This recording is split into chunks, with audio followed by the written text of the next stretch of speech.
ছোট্টবেলায় থেকে আমার একটা বদভ্যাস আছে, সেটা হচ্ছে কোথায় যাওয়ার আগ পর্যন্ত আমার কেন জানি ঘুম আসে না। মানে মনে হয় যে কখন আমি ওই জায়গাটাতে যাব, তারপর হচ্ছে আমার ঘুমটা আসবে। বিয়ের পর একটু চেঞ্জ হয়েছে, সেটা হচ্ছে কেউ যদি বাসায় মেহমান আসে তাহলে আমার ঘুম আসে না। মানে কখন তাকে নাস্তা দিব, কখন সবকিছু সামনে খাবার রেডি করে দিব। হ্যালো এভরিওয়ান, আসসালামু আলাইকুম। ভাসুর বরিশাল থেকে চালের গুঁড়ি এনেছে, সাথে হচ্ছে রস এনেছিল। তো রসটা আমি গরম দিচ্ছিলাম আর চালের গুঁড়িগুলো আমি একদম হচ্ছে ট্রেতে ছড়িয়ে রেখেছি। আজকে যেহেতু ভোর 4:30টার দিকে ঘুম থেকে উঠেছি, তাই ভাবলাম আগে এই কাজগুলো সেরে নিয়ে আমি হচ্ছে চালের গুঁড়িটা ছাদে নিয়ে যাব রোদে শুকাতে। আর এখন নাস্তা রেডি করব। তো এই তো রসটা ভালো করে গরম করে নিচ্ছি। আর এদিকে হচ্ছে আমি আজকে পরোটা বানিয়েছিলাম, নিজের হাতে বানানো ঘি দিয়ে পরোটা খেতে কিন্তু ভালোই লাগে। তো পরোটাগুলো হচ্ছে আমি একটু কড়া করে ভেজে নিচ্ছি। এখন ডিম পোস্ট করবো, আর পাশে হচ্ছে আমি মাংসটা গরম করে নিচ্ছিলাম। ভাইয়ার এমনিতে গরু মাংস খাওয়া নিষেধ, যার কারণে হচ্ছে মুরগির মাংসটাই গরম করতেছিলাম। পরোটা, তারপর হচ্ছে ডিম পোস্ট আর মুরগির মাংস, সাথে হচ্ছে লাল চা করেছিলাম। সকালবেলা নাস্তার পর্ব শেষ করে তারপরে তো দুপুরে রান্না বান্না করতে চলে আসলাম। একটা বয়সের পর মানুষ চাইলেও অনেক কিছু খেতে পারে না, ডাক্তার অনেক কিছু নিষেধ থাকে। সেটা হচ্ছে আমার শ্বশুর এবং আমার ভাসুরকে দুইজনকে দেখে আমি বুঝতে পারি। ভাইয়া যেহেতু মাংস খেতে পারবে না, তাই আমাকে বলতেছিল সেদিন যেহেতু অনেক আয়োজন করেছিলাম যেদিন এসেছিল,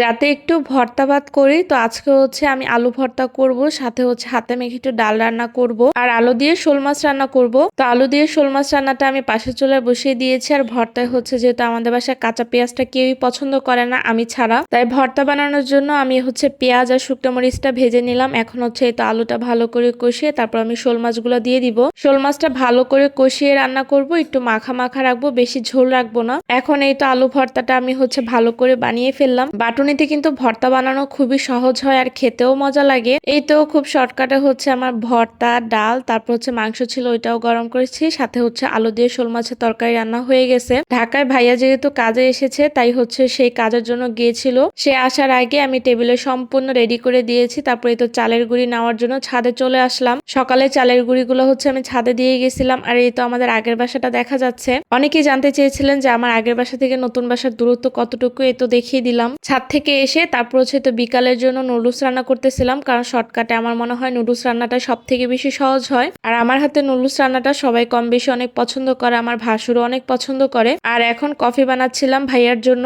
নাস্তা রেডি করতে করতে আমার একটা পার্সেল চলে এসেছিল। এটা হচ্ছে কিছুদিন আগে আমি আফরোজা স্টাইল একটা পেজে এই বোরকাটা অর্ডার করেছিলাম। বোরকাটা খুবই সুন্দর ছিল, কিন্তু ডেলিভারি দিতে অনেকটা লেট হয়ে গেছে। তারপর নাস্তা শেষ করে তারপর আমি হচ্ছে সন্ধ্যার দিকে ভাইয়াকে নিয়ে একটু মার্কেটে গিয়েছিলাম। ভাইয়া যখন ঢাকায় আসে তখন ভাইয়াকে নিয়ে বেশিরভাগই শপিং করতে যাওয়া হয়, কারণ ভাইয়ার নাকি মনে হয় আমি নাকি দামাদামিটা একটু ভালো করতে পারি। কিন্তু আফসোস আজকে যে বুধবার ছিল, যার কারণে মার্কেট অফ ছিল। তো আমরা হচ্ছে যে মার্কেটে সবসময় যাই ওইখানে যে আমরা আর কিছুই পাই না, যেহেতু মার্কেট অফ ছিল। তারপর কি আর করার, বাসার সামনে একটা শপ ছিল, তো ওইখান থেকে আমরা কিছু কেনাকাটা করেছিলাম। যদিও ভাইয়া প্রথমে কিছুই কিনতে চাচ্ছিল না, পরে আমি তাকে বলে এই 3টা তাকে গিফট করেছি। 2টা ট্রাউজার ছিল আর একটা হচ্ছে টি শার্ট ছিল। তিনটাই ভাইয়া পছন্দ করেছে আর আমার কাছেও ভালো লেগেছে। যাই হোক, তো এই ছিল আমার আজকের ব্লগ। সবাই ভালো থাকবেন, আল্লাহ হাফেজ।